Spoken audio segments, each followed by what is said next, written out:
Why does feedback sometimes feel like a personal attack rather than constructive criticism?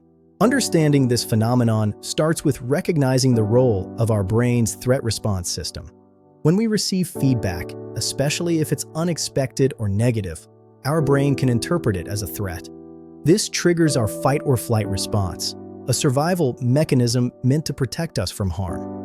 While this response is invaluable in dangerous situations, in the workplace, it can lead to defensiveness or anxiety instead. Moreover, feedback often touches on our sense of identity and competence. We invest a lot of our self-esteem in our work, so criticism can feel like an attack on our self-worth. This is particularly true when the feedback challenges our self-perception or comes from someone whose opinion we value greatly. The fear of being judged or not measuring up can amplify these feelings, making the feedback seem more threatening than it actually is. Consider a scenario in which Jenna, a project manager, receives feedback from her supervisor, Tom. Tom points out that Jenna's recent project report lacked the depth and detail expected. Jenna immediately feels a knot in her stomach and starts to panic. She has always prided herself on her thoroughness, and Tom's feedback seems to undermine her core professional identity. Jenna's initial reaction is to defend her work, thinking of all the reasons why the report turned out the way it did. As Tom continues to explain his perspective, Jenna finds it difficult to listen. Her mind races with thoughts about her competency and how this might affect her career. She starts to question her abilities, wondering if she's been overestimating her skills all along.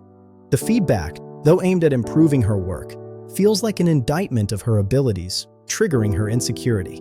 Later, Jenna reflects on the conversation and realizes that her reaction was more emotional than rational. She decides to reframe the feedback as an opportunity for growth rather than a judgment on her abilities.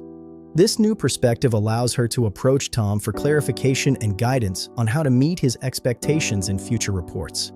For anyone dealing with feedback, it's essential to recognize and manage these emotional responses. Creating a mental buffer between receiving feedback and reacting to it can be beneficial. Taking a moment to breathe and process the information helps in viewing the feedback objectively. Remember, feedback is a tool for growth, not a measure of your worth. By approaching it with an open mind, you can transform what initially feels threatening into an opportunity for development and improvement. Thanks for watching, and don't forget to subscribe.